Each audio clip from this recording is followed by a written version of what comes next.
नमस्कार दोस्तों, मैं हूं मुकेश मानव और आप देख रहे हैं एक्सप्रेस न्यूज भारत, जिद सच दिखाने की। एक्सप्रेस न्यूज भारत की टीम आज पूरे उत्तर प्रदेश से कवरेज करते हुए मऊनाथ भंजन मऊ लोकसभा सीट पर आ पहुंची है। और जिस तरीके से आप देख रहे हैं कि 2024 का जो लोकसभा चुनाव है वो इस बार बहुत ही दिलचस्प होने वाला है।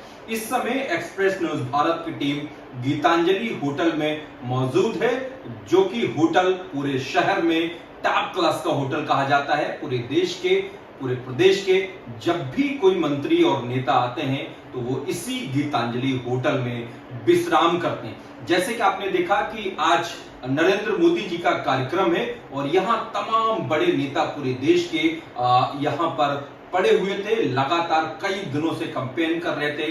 यही गीतांजलि होटल के ऑनर सचिन जायसवाल जी मेरे साथ मौजूद हैं। मैं इनसे बात करूंगा कि आपके होटल में कौन कौन से लोग यहाँ पर आए थे और किस तरीके के आपके होटल में कैसी फैसिलिटी है, और इस बार का जो लोकसभा चुनाव है वो किस तरीके से लोग लड़ रहे हैं। हालांकि आपका जो है परिचय भारतीय जनता पार्टी से भी है। आपके भाई हैं संजीव कुमार, पूर्व प्रत्याशी रहे नगर पालिका के बीजेपी मऊ से, पूर्व जिला पंचायत सदस्य भी हैं और पूर्व महामंत्री भी हैं। आप दोनों भाई हैं, इस होटल के ओनर हैं। जिस तरीके से आपकी जो लोकप्रियता मऊ में है, जिस तरीके से आपके बारे में जब भी आप पूछेंगे तो सबसे पहले गीतांजलि होटल के दोनों भाइयों का नाम सामने आएगा। उसी पर चर्चा करने के लिए मेरे साथ सचिन जायसवाल जी मौजूद है। सर, आपका बहुत बहुत स्वागत है। क्या लग रहा है सर, किस तरीके का होटल है ये आपका, और यहाँ कौन कौन से नेता आकर के आपके यहाँ रुक चुके हैं? मैं अपने मुंह से तो बहुत बड़ी बात नहीं कर सकता, लेकिन मऊ जनपद का एक ऐसा होटल है जिसमें सारे वीवीआईपी जब भी इस शहर में आते हैं तो उनकी पहली पसंद गीतांजलि होटल होती है। और जितने भी टॉप आईएएस और आईपीएस भी आते हैं वो हमारे ही होटल में उतना पसंद करते हैं। किस तरीके की फैसिलिटी है आपके होटल में, लोग यहाँ क्यों आते हैं?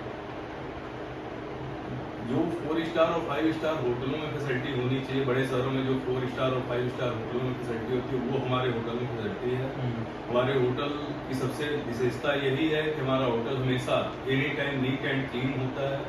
उसके रूम, उसके बेडशीट, उसमें जो भी एमिनिटीज है वो भी प्रॉपर अच्छे तरीके से होती है, हाइजीनिक होता है। हमारे होटल में रेस्टोरेंट नहीं है, लेकिन सिर्फ रूम सर्विस है। और जो हमारे गेस्ट आते हैं उनको होम टाइप फूड हम लोग प्रोवाइड करवाते हैं।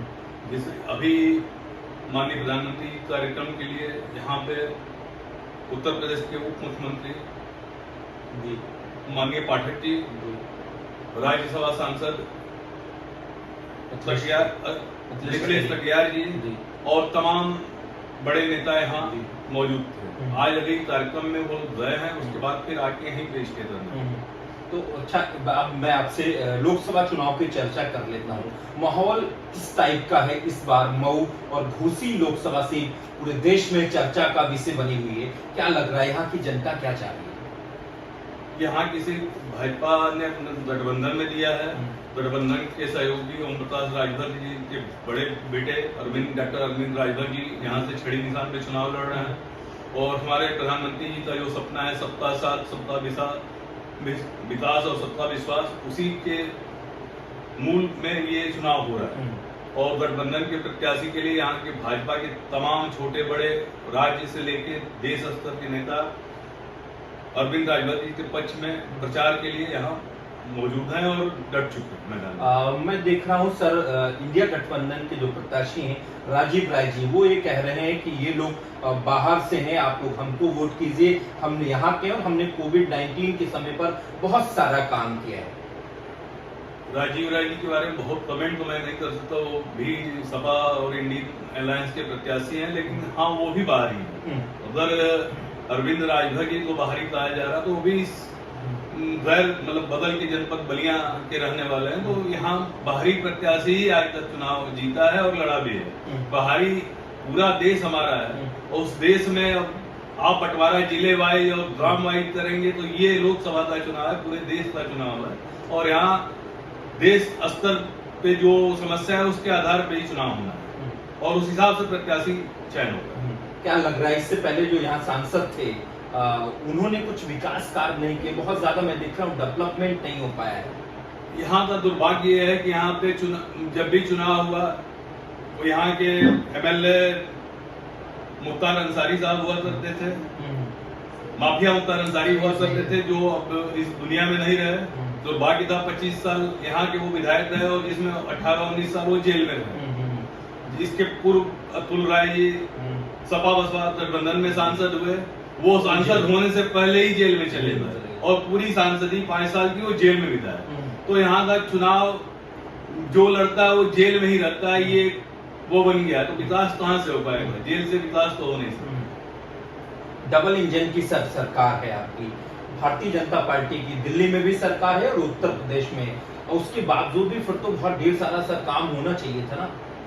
अभी मऊ जनपद में जो भी काम दिख रहे हैं वो ये इस डबल इंजन की सरकार के द्वारा ही दिख रहा है। माननीय के शर्मा जी यहाँ के नगर विकास मंत्री हैं और उन्होंने अपने प्रयास से मऊ जनपद में जो भी विकास योजना है, आज आप रेलवे स्टेशन चले जाएं, आप आज मऊ शहर में रात में लाइटिंग देखें, शहर की सफाई देखें, शहर की जो भी व्यवस्था है, आप बगल में यहाँ सरकारी हॉस्पिटल है और भी जितनी योजना है उसको वो धरातल पे लाने का लगातार प्रयास कर रहे हैं। अभी मऊ से भटनी तक डबल लाइन हो रही, वो भी 2024 इन तक पूरी हो जाएगी। 4 लेन 6 लेन से ये जिला जुड़ चुका है और विकास की सारी योजनाएं, जबकि हमारा सांसद और हमारा विधायक इस जनपद में नहीं, उसके बाद भी विकास की सारी योजनाओं के लिए पूरा प्रयास माननीय के शर्मा जी और पूरी भाजपा सरकार और डबल इंजन सरकार कर रही है। क्या लग रहा है यहाँ पर किस तरीके की आप लड़ाई देख रहे हैं, कितनी कांटे टक्कर की लड़ाई है? हमें तो लड़ाई नहीं दिखती है, लेकिन जैसा बता रहे हैं लोग कि लड़ाई है, तो जब दो पार्टियां लड़ती हैं तो लड़ाई अच्छी होनी चाहिए, फाइट अच्छी होती है तभी उसका आनंद भी आता है। और एक तरफा चुनाव हो जाने के बाद वो प्रत्याशी भी ढुलमुल हो जाता है। लड़ाई अच्छी है, अंततः हमें अरविंद राजभर की जीत यहाँ से सुनिश्चित होती है, हमारा मानना। अच्छा, आप पूरे प्रदेश में जाते रहे होंगे, बहुत सारे पॉलिटिशियन यहाँ आते रहे होंगे, तो क्या लग रहा है पूरे प्रदेश का क्या माहौल है? मोदी जी का नारा है अब की बार 400 पार और उत्तर प्रदेश में वो 80 की 80 सीट जीत रहे हैं, आपको क्या लग रहा है सर? हमारे मुख्यमंत्री पूजनीय योगी आदित्यनाथ जी के दौर में, मतलब 7 साल के कार्यकाल में 2017 से लेकर 2024 तक भय मुक्त जो समाज हुआ है, उससे बहन बेटियां रात में भी 12 बजे आज निकल सकती है, सीना तान के व्यापारी अपना काम कर रहा है, कहीं न गुंडागर्दी है, न कहीं रंगदारी है, न कहीं कोई डर भय है, सुशासन की सरकार चल रही। इससे हमें लग रहा है कि हमारे पूज्य योगी आदित्यनाथ जी के नेतृत्व में उत्तर प्रदेश में 80 की 80 सीटों पे विजय हासिल होगी। अच्छा, आज यहाँ मोदी जी का कार्यक्रम है रतनपुरा में, क्या लग रहा है उनके आने से यहाँ कितनी सीटों पे फर्क होने वाला है, कितना ज्यादा फायदा हो सकता है? मोदी जी हमारे काशी के सांसद भी हैं और 2 बार सांसद रह चुके हैं, देश के यशस्वी तेजस्वी प्रधानमंत्री हैं, पूरे वर्ल्ड के सबसे टॉप लीडर हैं वो, और उनके आने से नो डाउट 100% प्रभाव यहाँ पड़ेगा और बड़ी अच्छी मार्जिन से यहाँ का प्रत्याशी जीत के संसद में जाएगा। तो आपने देखा मेरे साथ सचिन जायसवाल जी मौजूद थे, जिस तरीके से एक्सप्रेस न्यूज भारत के एक एक सवाल का जवाब बड़ी बेबाकी के साथ दिया, चाहे वो व्यापार हो, चाहे वो पॉलिटिकल हो, बहुत सारी ऐसी चीजें हैं जिनका जवाब दे पाना बड़ा मुश्किल होता है। लेकिन जिस तरीके से आपने पूरे प्रदेश की योजनाओं को, जिस प्रकार से मऊ में जो विकास हुआ है, ए.के. शर्मा जी ने जो यहाँ पे डेवलपमेंट किया है, क्योंकि यहाँ सांसद और विधायक आपका नहीं है, उसके बावजूद भी यहाँ बहुत सारे ऐसे विकास कार्य हुए। तो देखना यही होगा कि यहाँ पर 1 तारीख में वोटिंग है, अब यहाँ पर किसकी जीत और किसकी हार होती है और यहाँ से कौन सांसद बनेगा और देश में अब किसकी सरकार बनेगी। आप लोग देखते रहिए एक्सप्रेस न्यूज भारत, जिद सच दिखाने।